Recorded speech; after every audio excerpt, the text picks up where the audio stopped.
Trading और investing in stock market is subject to market risk. Share market में trade या invest करना बाजार जोखिम के अधीन होता है। हेलो फ्रेंड्स, कैसे हैं आप लोग। पूरी उम्मीद करता हूँ कि सभी विंटर सीजन को एंजॉय कर रहे होंगे। और दूसरा मैं आपको ये बताना चाहता था कि जो मेरे वीडियोस में आजकल गैप पड़ रहा है कि पहला वीडियो 4 जनवरी को दिया, दूसरा 12 जनवरी को आ रहा है, तो इसका सीधा सीधा रीज़न ये है कि जो मेरा लैपटॉप है वो आजकल मेरा साथ नहीं दे रहा है, तो जिसकी वजह से जो मेरे वीडियोस है वो काफ़ी गैप के बाद आ रहे हैं। और पूरी उम्मीद करता हूँ जैसे ही मेरा लैपटॉप जो है वो ठीक हो जाएगा या रिपेयर हो जाएगा तो मैं जल्दी जल्दी से वीडियोस आपको देना शुरू कर दूंगा और तब इतना गैप नहीं पड़ेगा। तो उम्मीद है आप इस बात को समझेंगे। तो आज का जो मेरा वीडियो है, जो टॉपिक लिया है आज वीडियो का, वो है इंपॉर्टेंट डेट्स एंड टर्म्स। इस टॉपिक को लेने का एक खास मकसद ये था कि बहुत से लोग ऐसे होते हैं जो चाहे शेयर मार्केट में काफ़ी पुराने हैं या काफ़ी लंबे समय से ट्रेड या इन्वेस्टमेंट कर रहे हैं या वो नए हैं, तो उनके मन में एक डाउट होता है कि जब भी कंपनी कॉर्पोरेट अनाउंसमेंट करती है, कॉर्पोरेट अनाउंसमेंट में कंपनी या तो डिविडेंड डिक्लेयर करती है या बोनस डिक्लेयर करती है, तो उनके मन में डाउट्स होते हैं। वो मुझसे क्वेश्चन करते हैं कि सर क्या हम कौन सी डेट पे किसी शेयर को, पर्टिकुलर शेयर को खरीदें जिसपे कॉर्पोरेट अनाउंसमेंट हुआ है, जिसमें डिविडेंड या बोनस डिक्लेयर हुआ है, सो दैट हम भी उस बोनस या डिविडेंड लेने के लिए एलिजिबल हो जाएं। या दूसरा क्वेश्चन उनका ये होता है कि उनके डीमेट में शेयर्स पड़े थे किसी पर्टिकुलर कंपनी ने जिसने अभी हाल ही में डिविडेंड डिक्लेयर किया है या बोनस डिक्लेयर किया, बट उन्होंने किसी पर्टिकुलर डेट में वो शेयर सेल कर दिए थे। तो वो मेरे से पूछते हैं कि क्या सर हमें वो जो बेनिफिट है डिविडेंड का वो मिलेगा या नहीं मिलेगा। तो अगर आपके मन में भी ऐसे कुछ डाउट्स हैं इन डेट्स को लेके या इन टर्म्स को लेके, आपकी भी कुछ अंडरस्टैंडिंग इतनी क्लियर नहीं है इन टर्म्स को लेके, तो आप ये वीडियो को पूरा देखें। मुझे पूरी उम्मीद है कि जब आप वीडियो पूरा देख लेंगे तो आपके ये जो डाउट्स हैं या जो भी अंडरस्टैंडिंग की प्रॉब्लम है वो आज से क्लियर हो जाएगी और आपकी नॉलेज काफ़ी इन्हांस हो जाएगी इन टर्म्स को लेके। तो चलिए एक एक करके इन टर्म्स को देख लेते हैं कि इनकी क्या क्या मीनिंग्स होते हैं और इनकी क्या इंपॉर्टेंस होती है स्टॉक मार्केट में। चलिए एक एक करके इन टर्म्स को अब देख लेते हैं। अब हम बात कर लेते हैं ये डिक्लेरेशन क्या होती है। देखिए बहुत सारी कंपनीज ऐसी होती हैं जो या तो क्वार्टरली रिजल्ट्स डिक्लेयर करती हैं, हाफ ईयरली रिजल्ट्स डिक्लेयर करती हैं या एनुअल रिजल्ट्स डिक्लेयर करती हैं। जो भी कंपनीज क्वार्टरली या हाफ ईयरली रिजल्ट्स डिक्लेयर करती हैं, उनके बोर्ड ऑफ डायरेक्टर्स अगर क्वार्टरली रिजल्ट्स या हाफ ईयरली रिजल्ट्स के बाद जो डिविडेंड डिक्लेयर करते हैं उसे इंटरिम डिविडेंड कहा जाता है, और जिस डेट में वो डिविडेंड डिक्लेयर किया जाता है उसे डिक्लेरेशन डेट में काउंट किया जाता है। उम्मीद करता हूँ आपको समझ में आ गया होगा। इंटरिम डिविडेंड के केस में जिस डेट में board of directors dividend declare करते हैं वो डेट डिक्लेरेशन डेट कहलाती है। दूसरा, जब कंपनी के अकाउंट्स फाइनलाइज होते हैं तो उसके बाद जो डिविडेंड डिक्लेयर किया जाता है वो फाइनल डिविडेंड कहलाता है। ये फाइनल डिविडेंड एजीएम यानी एनुअल जनरल मीटिंग में शेयर होल्डर्स अप्रूव करते हैं, और जिस डेट में ये एजीएम होती है, जिस डेट में ये एनुअल जनरल मीटिंग होती है, जिस डेट में शेयर होल्डर्स डिविडेंड को अप्रूवल देते हैं, उस डेट को डिक्लेरेशन डेट कहा जाता है। यानी डिक्लेरेशन डेट इन दोनों को ही डिक्लेरेशन डेट में काउंट किया जाएगा। अगर बोर्ड ऑफ डायरेक्टर्स डिविडेंड को डिक्लेयर करते हैं ईयर खत्म होने से पहले यानी क्वार्टरली या हाफ ईयरली रिजल्ट्स के बाद, वो भी डिक्लेरेशन डेट में काउंट किया जाएगा। और जो एनुअल जर्नल मीटिंग यानी फाइनेंशियल ईयर क्लोज होने के बाद यानी बुक्स क्लोज होने के बाद ये जो डिविडेंड डिक्लेयर किया जाता है एनुअल जर्नल मीटिंग में, उसे अप्रूवल भी उसी डेट में मिलती है, तो उस डेट को डिक्लेरेशन डेट कहा जाता है। उम्मीद करता हूँ आपको समझ में आ गया होगा ये डिक्लेरेशन डेट क्या होती है। अब देखिए कंपनी ने डिविडेंड और बोनस तो डिक्लेयर कर दिया, लेकिन सबसे बड़ी प्रॉब्लम कंपनी के लिए अब ये हो जाती है कि वो कैसे पता लगाए, उन एलिजिबल इन्वेस्टर्स या ट्रेडर को कैसे ढूंढे जो ये डिविडेंड या बोनस लेने के लिए एलिजिबल हों। क्योंकि आपको पता है कि एक पर्टिकुलर शेयर में डेली बेसिस पे लाखों ट्रेडर ट्रेड करते हैं, उसको बाय सेल करते हैं। तो कंपनी कैसे पता लगाएगी कि कौन सा इन्वेस्टर या ट्रेडर ऐसा है जो जिसको वाकई में ये डिविडेंड या बोनस मिलना चाहिए या जो वो डिविडेंड या बोनस लेने के लिए एलिजिबल हो। इसी प्रॉब्लम को दूर करने के लिए कंपनी एक रिकॉर्ड डेट की अनाउंसमेंट करती है। उम्मीद कर रहा हूँ आपको समझ में आ रहा होगा। कंपनी एक कट ऑफ डेट निकालती है या जिसको रिकॉर्ड डेट बोलते हैं, इसको क्लोजर डेट भी बोला जाता है। रिकॉर्ड डेट क्या डेट होती है? रिकॉर्ड डेट में कंपनी ये देखती है जो भी डेट कंपनी ने डिसाइड कर दी है, record date, cut off date, उस डेट में कंपनी देखेगी कि इस डेट में कंपनी के शेयर होल्डर्स का रजिस्टर होता है, उसमें कौन कौन से शेयर होल्डर्स लिस्टेड हैं उस पर्टिकुलर डेट में अवेलेबल हैं, जिनके नाम रजिस्टर हैं उस डेट में। जो भी उस डेट में कंपनी के शेयर होल्डर रजिस्टर में एज अ शेयर होल्डर पाया जाएगा वो डिविडेंड और बोनस लेने के लिए एलिजिबल होगा। उम्मीद कर रहा हूँ आपको समझ में आ रहा होगा कि रिकॉर्ड डेट क्या होती है। रिकॉर्ड डेट वो डेट होती है जिस कट ऑफ डेट में जो भी इन्वेस्टर या ट्रेडर कंपनी के शेयर होल्डर रजिस्टर में पाया जाएगा, जिसका नाम रजिस्टर होगा, वो डिविडेंड या बोनस लेने के लिए एलिजिबल होता है। नॉर्मली ये जो डिक्लेरेशन डेट और रिकॉर्ड डेट होती है, इन दोनों में आपस में करीब करीब 30 डेज का गैप होता है। यानी कि जब डिविडेंड डिक्लेयर किया जाता है उस डेट से लेके रिकॉर्ड डेट, यानी जिस डेट में शेयर होल्डर्स की लिस्ट को फाइनलाइज किया जाता है, उस डेट में और डिक्लेरेशन डेट दोनों में आपस में करीब करीब 30 डेज का गैप होता है। बट ये जो इंटरिम डिविडेंड के केस में ये जो गैप है वो 30 डेज से कम भी हो सकता है। तो उम्मीद करता हूँ आपको ये समझ में आ गया होगा कि रिकॉर्ड डेट क्या होती है।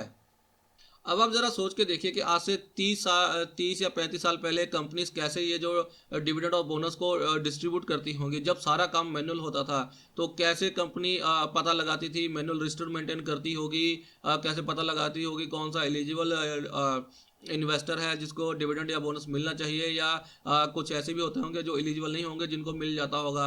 हालांकि अब उन चीज़ों के बारे में हमें पता नहीं, लेकिन फिर भी आप सोच के देखिए ज़रा कि उनको कितनी मेहनत करनी पड़ती होगी उन एलिजिबल इन्वेस्टर या ट्रेडर्स को ढूंढने के लिए। अब तो आपको पता है कि सारा काम ऑनलाइन होता है और झट से 5 मिनट में रिपोर्ट निकल जाती है कि कौन कौन से शेयर होल्डर जो है कंपनी के रजिस्टर में रजिस्टर्ड है उस पर्टिकुलर डेट में।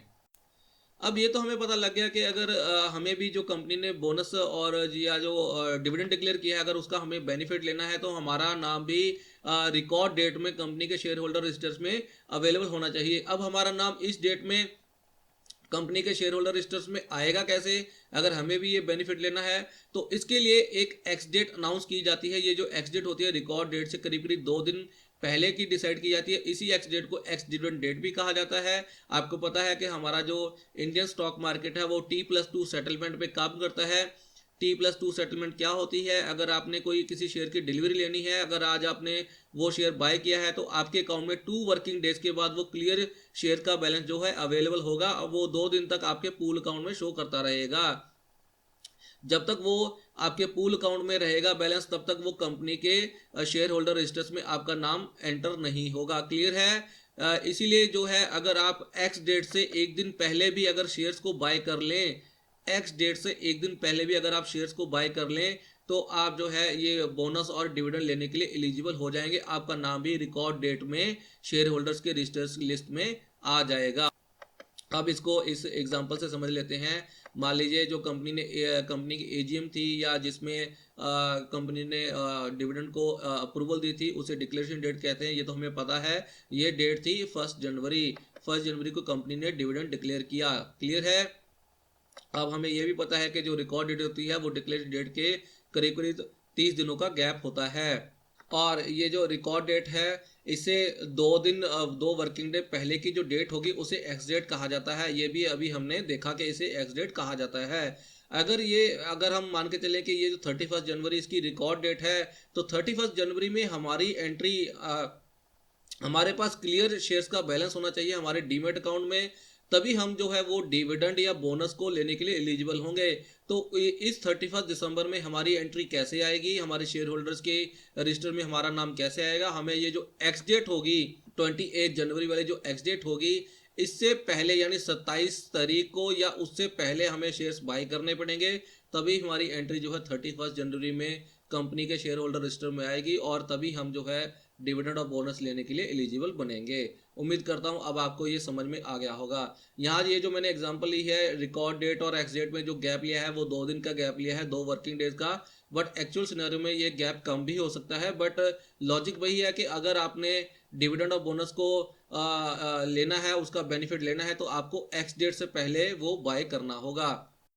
पर साथ में आपको ये भी पता होना चाहिए कि जो शेयर आप सिर्फ डिविडेंड का बेनिफिट लेने के लिए एक्स डेट से पहले बाय कर रहे हैं, वो स्टॉक जो है एक्स डेट वाले दिन जिस कॉस्ट पे आपने शेयर को बाय किया था, उस स्टॉक का प्राइस जो है जितनी वैल्यू डिविडेंड की डिक्लेयर की गई है उस डिविडेंड की वैल्यू से स्टॉक का प्राइस डिक्रीज हो जाएगा।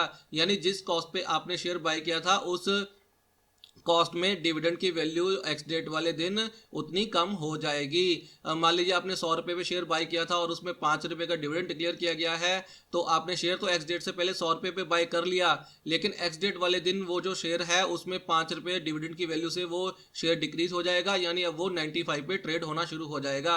इसका रीज़न क्या है वो इसी वीडियो में मैं अपने आगे आने वाले पार्ट में बताऊँगा। अब यहाँ पे एक दूसरा केस ये देख लेते हैं कि जिसके पास मान लीजिए पहले से उसके डीमेट अकाउंट में शेयर्स पड़े थे, उसने अगर अब ये जो शेयर्स हैं वो एक्स डेट या उसके बाद बेच दे। क्लियर है? अगर वो ये जो उसके पास डीमेट अकाउंट में शेयर्स पड़े थे वो एक्स डेट को या एक्स डेट के बाद अगर वो अपने शेयर्स को सेल कर दे तो भी वो बोनस या ये जो डिविडेंड है वो लेने के लिए एलिजिबल होगा। उम्मीद करता हूँ आपको समझ में आ गया होगा कि जिसके पास शेयर्स पड़े थे वो अगर अपने एक्स डेट में या उसके बाद अगर वो अपने शेयर्स को सेल करता है तो भी वो कंपनी के रजिस्टर ऑफ जो शेयर होल्डर का रजिस्टर है उसमें उसकी एंट्री रहेगी रिकॉर्ड डेट में, और इसीलिए वो जो है डिविडेंड और बोनस लेने के लिए एलिजिबल रहेगा। तो उम्मीद करता हूँ आपको ये जो डेट्स थी, इंपॉर्टेंट जो डेट्स थी वो आपको समझ में आ गई होंगी। अब वो जो हमारी दो इंपॉर्टेंट टर्म्स है कम डिविडेंड और एक्स डिविडेंड उसको डिस्कस कर लेते हैं। अब हम बात कर लेते हैं कम डिविडेंड की। कम डिविडेंड क्या होता है? देखिए, जब कंपनी डिविडेंड डिक्लेयर करती है तो डिक्लेरेशन डेट से लेके एक्स डेट से एक दिन पहले तक जो कंपनी का स्टॉक है वो कम डिविडेंड के साथ ट्रेड होना शुरू हो जाता है। इसका मतलब ये होता है कि विद डिविडेंड, यानी उसमें जो शेयर का जो प्राइस होता है उसमें डिविडेंड इंक्लूडेड है। इसको दूसरे शब्द में बोले तो अगर कोई बायर शेयर को डिक्लेरेशन डेट से लेके एक्स डेट से एक दिन पहले तक अगर बाय कर लेता है तो वो डिविडेंड लेने के लिए एलिजिबल हो जाता है, बशर्ते वो शेयर को एक्स डेट तक होल्ड करे। क्लियर है? उम्मीद करता हूँ आपको समझ में आ गया होगा। अब आप हम इसको एक छोटी सी एग्जांपल से समझ लेते हैं कि कम डिविडेंड क्या होता है। मान लीजिए जिस कंपनी ने डिविडेंड डिक्लेयर किया है उसका जो शेयर का प्राइस है वो 100 रुपीज़ चल रहा है। क्लियर है? उसका प्राइस जो है 100 रुपीज़ पे अभी ट्रेड हो रहा है। जब उसने डिविडेंड डिक्लेयर किया तो यही 100 रुपीज़ जो प्राइस है वो कम डिविडेंड हो जाएगा। क्लियर है? ये जो प्राइस है वो कम डिविडेंड हो जाएगा। अब मान लीजिए कंपनी ने जो डिविडेंड डिक्लेयर किया है वो 5 रुपये पर शेयर डिविडेंड डिक्लेयर किया है, 5 रुपीज़ पर शेयर जो है वो डिविडेंड डिक्लेयर किया है। अब ये जो 100 रुपीज़ प्राइस है ये क्योंकि ये कम डिविडेंड प्राइस है, ये विद डिविडेंड प्राइस है, इसमें डिविडेंड इंक्लूडेड है, इसलिए ये जो प्राइस है इसमें 5 रुपये जो पर शेयर का जो डिविडेंड डिक्लेयर किया वो इसमें इंक्लूडेड माना जाएगा, इसलिए इसको कम डिविडेंड बोलते हैं। और ये इसमें 5 रुपये क्यों इंक्लूडेड है? क्योंकि ये जो कंपनी डिविडेंड डिक्लेयर करती है ये डिविडेंड जो होता है कंपनी या तो अपने कैश रिजर्व से पे करती है या प्रॉफिट में से पे करती है। ये जो प्रॉफिट और जो रिजर्व्स होते हैं वो कंपनी की बैलेंस शीट का पार्ट होते हैं, और जब ये उसमें से डिविडेंड पे करती है तो आपको पता है कि वो जो है फिर कंपनी की एसेट नहीं रहती है, कंपनी की प्रॉपर्टी नहीं रहती है, वो कंपनी की बैलेंस शीट से वो 5 रुपये निकल जाते हैं। इसलिए जो है शेयर का प्राइस भी एक्स डेट वाले दिन 5 रुपये डिक्रीज हो जाता है। लेकिन जब तक वो एक्स डेट नहीं आती है, किसी शेयर की जो एक्स डेट है वो नहीं आती है, तब तक वो कम डिविडेंड ट्रेड होता है। उम्मीद करता हूँ अब आपको समझ में आ गया होगा कि कम डिविडेंड क्या होता है। और ये जो 100 रुपये जो विद डिविडेंड या कम डिविडेंड जो प्राइस है जिसमें 5 रुपये डिविडेंड इंक्लूडेड है, ये कब तक ट्रेड होगा, किस डेट से किस डेट तक ट्रेड होगा? ये डिक्लेरेशन डेट से लेके, यानी 1 जनवरी जो हमने एग्जांपल लिया है, इस वाले एग्जांपल में अगर मान के चलें कि कंपनी ने जो डिविडेंड डिक्लेयर किया है वो 1 जनवरी को डिक्लेयर किया था, तो ये 1 जनवरी से लेके एक्स डेट से एक दिन पहले तक यानी 27 जनवरी तक ये जो है कम डिविडेंड ट्रेड होगा। क्लियर है? 1 जनवरी जिस दिन डिविडेंड डिक्लेयर हुआ था उस दिन से लेके एक्स डेट से एक दिन पीछे वाले डेट तक यानी 27 जनवरी तक ये जो है कम डिविडेंड शेयर ट्रेड होगा। क्लियर है? अब हम बात कर लेते हैं एक्स डिविडेंड की। देखिए, हमने बात की थी कि जब कंपनी डिविडेंड डिक्लेयर करती है तो डिक्लेरेशन डेट से लेके एक्स डेट से एक दिन पहले तक जो कंपनी का स्टॉक का प्राइस है वो कम डिविडेंड ट्रेड होता है। इतना तो आपको पहले समझ आ गया होगा। लेकिन जब एक्स डेट आती है, एक्स डेट वाले दिन जितना कंपनी ने डिविडेंड डिक्लेयर किया होता है उतनी वैल्यू से स्टॉक का प्राइस जो है वो गिर जाता है या डिक्रीज हो जाता है। इसका मतलब ये होता है कि अब वो जो शेयर का प्राइस है वो उसमें जो डिविडेंड है वो ख़त्म हो चुका है। अब अगर कोई उस डेट को शेयर बाय करता है तो उसे डिविडेंड नहीं मिलेगा या वो एलिजिबल नहीं होगा। ये जो हम एलिजिबिलिटी की बात करते हैं वो उसी डिविडेंड की बात करते हैं जिसके लिए हम बात कर रहे हैं। अगर वो शेयर को उसके बाद भी अगले क्वार्टर तक या उसके अगले हाफ ईयर तक या 1 ईयर तक होल्ड करके रखता है, तो उस डिविडेंड के बाद, जिस डिविडेंड की अभी हम बात कर रहे हैं, उसके बाद आने वाले डिविडेंड उसको मिलेंगे। बट ये जो अभी हम डिविडेंड की बात कर रहे हैं वो वाला डिविडेंड उसको नहीं मिलेगा। उम्मीद करता हूं आपको एक्स डिविडेंड समझ में आ गया होगा। अब ये स्टॉक एक्स डिविडेंड क्यों हो जाता है, इसमें से स्टॉक का प्राइस एक्स डिविडेंड वाले जो डेट होती है उस दिन उसका प्राइस क्यों गिर जाता है, इसका रीज़न भी मैं यहाँ पे आपको बता चुका हूँ। एक बार फिर बता देता हूँ कि जो कंपनी डिविडेंड डिक्लेयर करती है वो कंपनी या तो अपने कैश रिजर्व्स में से डिविडेंड डिक्लेयर करती है या प्रॉफिट में से डिविडेंड डिक्लेयर करती है, जो कि बैलेंस शीट का पार्ट होता है। जब ये एक्स डेट आती है, जब एक्स डेट होती है जिसमें जो स्टॉक का प्राइस है वो विदाउट डिविडेंड ट्रेड होना शुरू हो जाता है, इसका मतलब वो जो 5 रुपये हैं वो अब कंपनी की बैलेंस शीट का पार्ट नहीं रहे हैं और 5 रुपये से कंपनी की बैलेंस शीट डिक्रीज हो गई है, इसलिए जो है शेयर का प्राइस भी 5 रुपये से डिक्रीज हो जाता है। उम्मीद करता हूँ कि आपको ये वाला जो पार्ट है एक्स डिविडेंड वो समझ में आ गया होगा। अब ये जो हमने पहले एग्जांपल ली थी, ये जो डेट्स हमने डिस्कस की थी कि कंपनी ने डिक्लेयर किया है डिविडेंड 1 जनवरी को और उसकी एक्स डेट है 28 जनवरी, यानी जब ये 28 जनवरी आ जाएगी तब ये जो स्टॉक का प्राइस 100 रुपीज़ से 5 रुपये कम होकर 95 पे ट्रेड करना शुरू कर देगा। इसका मतलब अगर इस डेट में जब ये इसका प्राइस 95 हो गया तो उसके बाद अगर उसको कोई बाय करता है तो उसको कोई भी डिविडेंड नहीं मिलेगा। जो ये वाला डिविडेंड ऑलरेडी डिक्लेयर हो चुका है, ये 5 रुपये वाला, ये नहीं मिलेगा। उसके बाद अगर वो जितने पीरियड के लिए होल्ड करेगा, अगर उस पीरियड में कोई डिविडेंड डिक्लेयर होता है तो वो लेने के लिए वो एलिजिबल होगा। अब दूसरा पॉइंट इसमें ये है कि ये जो एक्स डेट पे मान लीजिए किसी ने शेयर जो है ये डिक्लेरेशन डेट से लेके एक्स डेट से एक दिन पहले बाई किए थे और उसने एक्स डेट तक होल्ड किए हैं, अगर वो अब ये एक्स डेट पे सेल कर दे या एक्स डेट के बाद सेल कर दे तो भी उसे ये जो डिविडेंड है 5 रुपये वो मिलेगा। उम्मीद करता हूँ आपको समझ में आ गया होगा कि जिसने शेयर एक्स डेट तक होल्ड किए थे उसको अगर वो एक्स डेट में या एक्स डेट के बाद शेयर को सेल कर दे तो भी उसे ये 5 रुपये वाला डिविडेंड मिलेगा। उम्मीद करता हूँ अब आपको ये जो टर्म्स थी कम डिविडेंड, एक्स डिविडेंड और जो इम्पोर्टेंट डेट्स थी वो आपको समझ में आ गई होगी। इसके अलावा एक और डेट होती है जो इतनी इंपॉर्टेंट नहीं है बट फिर भी आपको पता होना चाहिए, वो है डिविडेंड पे आउट डेट।